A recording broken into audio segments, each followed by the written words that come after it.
Welcome back. Increasing and decreasing in emotional intensity. Another way to gain mental and emotional mastery.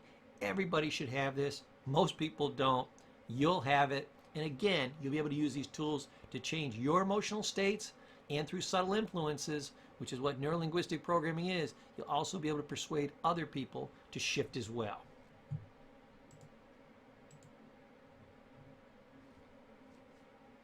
So, how do we increase emotional intensity? Simple. Just like you saw that graphic getting larger and larger and coming towards you.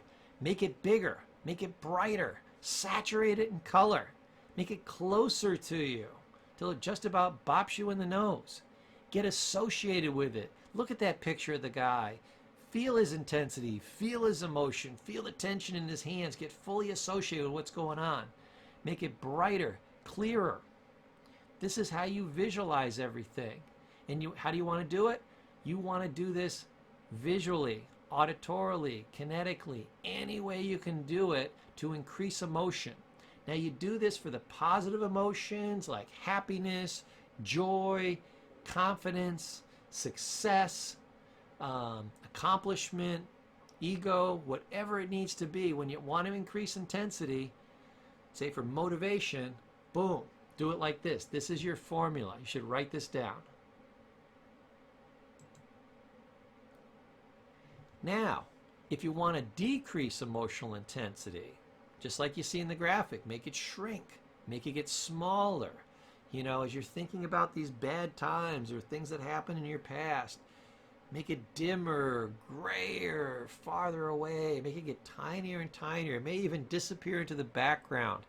Don't be feeling what that person's feeling. Use emotional detachment. Get away from the feeling. I really don't feel anything. I'm an unaffected observer. Make the picture fuzzy and maybe smeared, maybe a little blurry so I can't quite see it. This will drop emotional intensity, such as fear or worry or old negative past events. This is how people deprogram themselves in neuro-linguistic programming for old negative things that happened in their life. So see the system? It's the exact opposite of increasing emotional intensity is decreasing emotional intensity. So it's just a matter of which direction you're using these skills in. Very, very powerful tools. Now, associated versus disassociated. I love that cartoon of the little kitty cat with a rifle there. Associated means you're deep in the experience. Like when you're having sex, you're probably fully associated. It's touch, it's kinetic, it's sense, it's visual. You got it all going on. You are there, you're in the moment, and you're present. The sniper here is very disassociated from their target, what they're focusing on. They're literally a million miles away.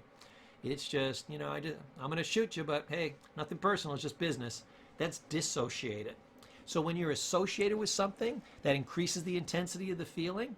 When you're disassociated from something, that decreases the intensity. So we want to associate with powerful, strong, empowering feelings, and we want to disassociate from disempowering feelings that are negative and weigh us down. Great technique.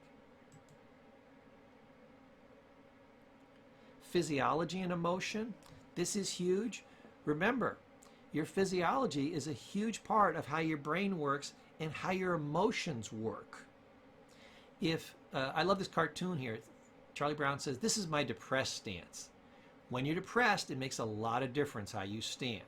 The worst thing you can do is straighten up and hold your head high, because then you'll start feeling better. No, if you're going to get any joy out of being depressed, you got to stand like this. Charlie Brown was a great NLP practitioner. They did a study, I think it was called the California study, and they had moderately to severely depressed people. They were about a 7 to 8 on the depression scale. And all they had to do is do something we call smile therapy, for lack of a better name. And they would just sit there in front of the mirror and they would smile for about 2.5 minutes. And they would do this 3, 4, 5 times a day, 5 days a week, take the weekends off. And these people were supposed to be in a 30-day program. But what happened was they never actually finished the experiment, so we didn't get all the data we would have liked. Well, that's actually good news. The reason they didn't finish the experiment is because most of those people, they went so far down the scale, they were like a 2 or a 3, they had to discharge them. This was with no other therapy. Just looking in the mirror and smiling. I noticed lately on the TV shows, you'll see a lot of people doing their superhero stance, and they smile and they look up in the air and they elongate themselves, and they just sitting there like a superhero with their hands on their hips in a wide stance, and they just sit that way for like 2 minutes, and all of a sudden they feel this massive flow of good feelings and total self-confidence. Why?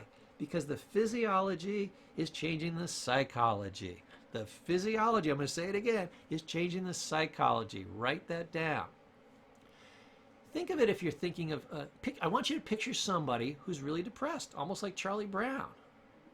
Is their head up or is their head down? Are they smiling or are they frowning?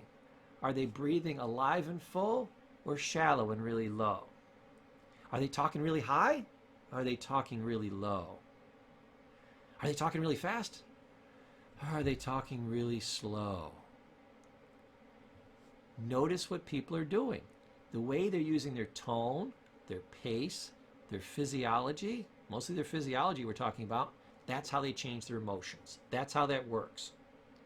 That's how you can change your emotion. It's a master key of life, and I want you to have this skill. Finally, on physiology and emotion, change your mind, change your body. Change your body, change your mind. This is the mind-body connection they're always talking about. So, if you change the way you're using your body, your mind will change. Now, you can also change your body to change your mind. I was like this lady. I went out and I got a massage. Why? I thought it was worth it.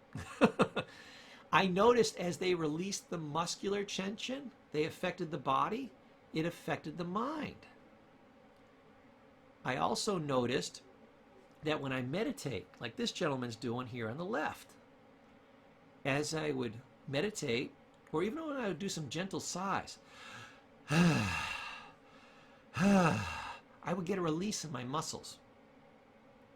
So you got to do one or the other. Change your mind to change your physiology, or change your physiology, it'll change your mind. Works in both directions.